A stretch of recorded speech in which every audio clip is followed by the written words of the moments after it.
love the East Side Cafe. Stroll through the gardens every time I go. It's such a great place. Thanks for opening the garden gates for us today. All right, now we're going to be talking about preparing the ground and yourself and the garden for the fall vegetable garden.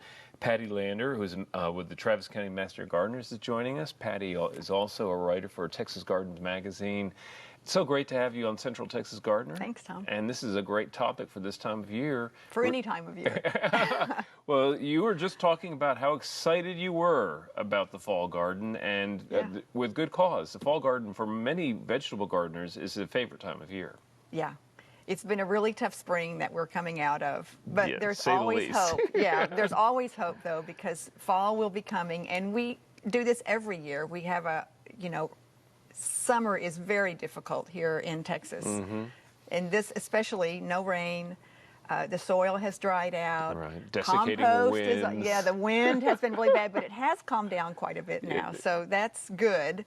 So now is a good time to start thinking about what you want to grow in the fall, because you think about fall, it is going to cool off eventually. We're going to have cooler nights coming, and a lot of good vegetables that we can grow in the fall in those more hospitable conditions. Right. So right now, in the dead of summer, though, a lot of planning needs to be taking place and a lot of preparation work, right? Yep. What's number one on your list? Okay, well, here's my number one tip. And I don't know if people are going to like this or not, but I think right now, whenever it's 91 degrees at 9 o'clock at night and it's 74 degrees at 6 a.m., that being out in the garden early in the morning is really a good idea at this time of year, because you can get out there, it's still, it's calm. It's almost magical to be outside early in the morning. So if you can manage 1 or 2 days a week to get out in your garden and prepare, it would be really good. Okay, a little bit of sanity to start off with here. No sunscreen, no hat. You can you can go out in your pajamas if you want. It's still a little bit, at sunrise, and that's a good time to do some of the work. And we do need to, I think, maybe turn the soil. If you have mulch on top, turn it in. Maybe a good time to add some compost, maybe an inch or so of compost and mix it in. Well, if your garden is already well prepared, just an inch goes a long way. Yeah, an inch goes a long way, and that's what I hear from all the soil experts, that we don't need to be adding tons and tons of it. But I think compost about an inch. But once you've got your plants in the ground, then mulch is really important, because that is what helps to conserve the moisture in the soil, and it regulates or moderates the soil temperature at this time of year especially. So you were saying 1 inch of compost, but how thick of mulch bed do you create? Boy, I'll tell you, the people that I see that have the best gardens are the ones that have a really thick layer of mulch. Like 6 or 8 inches? 4 to 6 inches. 4 to 6, okay. All right. Yeah.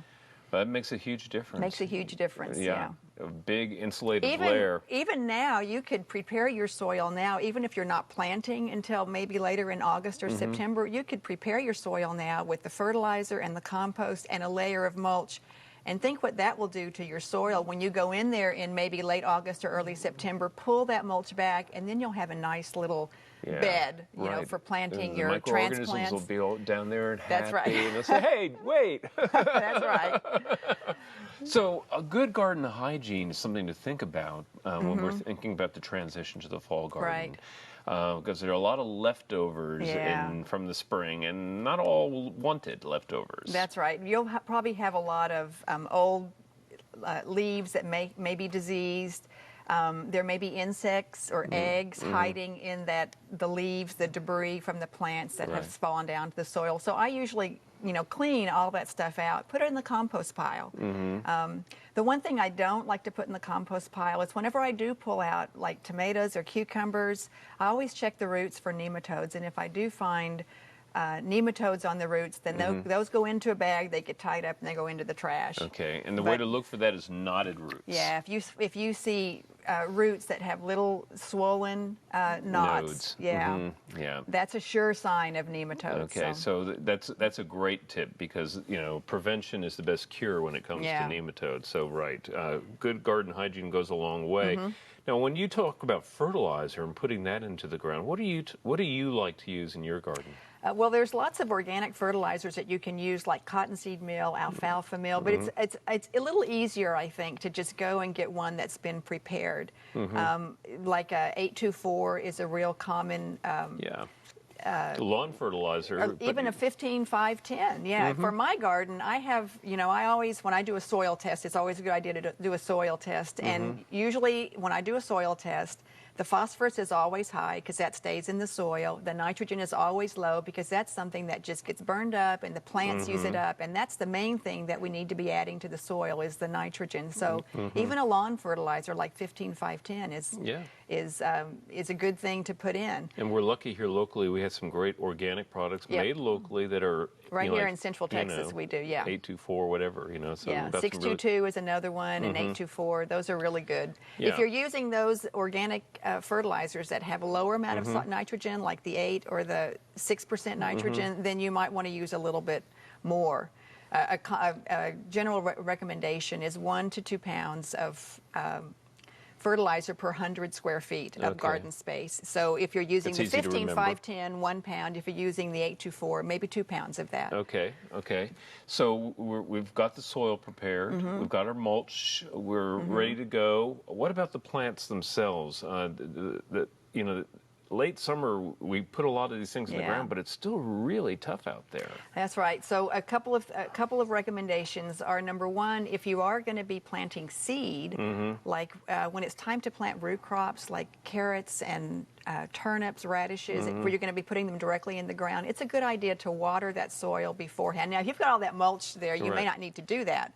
But if you don't have that good layer of mulch, you're going to want to go out and water the soil really well a few days before you do it, maybe 2 or 3 times before you do it, so it has a nice bed to go into. That makes so much sense. Yeah, and then if you're planting transplants, you want to acclimate them. They've probably been grown in a greenhouse where they've been in shade or watered constantly. Yeah, they've been watered constantly and babied, and you're going to want to move those out into your. I move them on to the deck first, put them on the deck, and gradually expose them to the heat and the sun. And then when I put them out into my garden, I give them some kind of shade, whether it's an umbrella. You can use screens, like a little V-shaped screen frame. And you've brought some material. This is shade cloth material. Shade cloth. Which people use in all sorts of settings, but protecting your young veggies this is a perfect material. It's great, and that's like I think maybe a 30%. Yeah, this is pretty heavy here. Shade, or 30% or 50%, and that's what I usually use. I don't leave it on for the whole gardening season. Of course, it's just something that you're going to put on for the first maybe 2 or 3 weeks until your plants get acclimated. Yeah, and you can use use the hoops or lots of different ways to put the stuff out. You can rig it up however you want to do it. Right.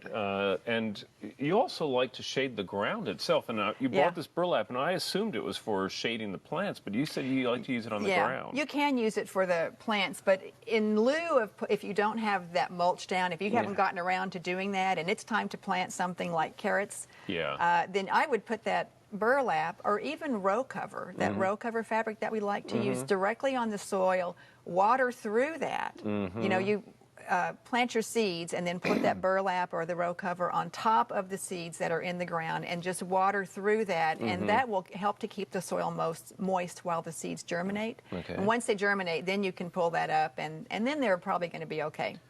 Well, I always think of the fall vegetable garden as kind of you have kind of staged planting. Because you have to be acknowledging the fact that it's really, really hot initially, and so things like lettuce you don't plant right away. What's your staging, and what kind of things do you like to use in your fall garden? I like to plant everything, and that's why my garden is so big. So I have a little bit of room for everything. I do like to plant, maybe in August, I do like to do a repeat of beans and cucumbers and squash, because those things grow pretty fast, usually 60 days from the time you plant the seed, and in the warm weather, they'll be growing pretty fast. And then you have to make sure you have the room to then get in. I'll start putting in broccoli and cauliflower transplants, maybe September, even October is not too late to do those things. Collards and kale can go in probably in September. Peas can go in mid to late September.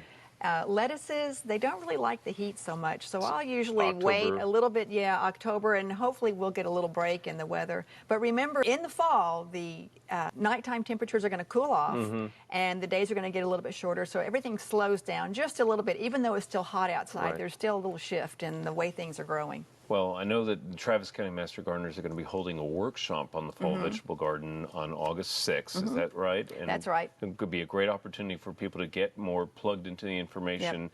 And there are lots of great resources online as well, which Travis County Master Gardeners. Travis County, right? Yep. TCMastergardeners.org. So they can learn all about all these different things, and they can also follow you at Texas Gardens magazine. All right. Thank you so much for being here. Sure, thank you. And we're going to Daphne next. Thanks.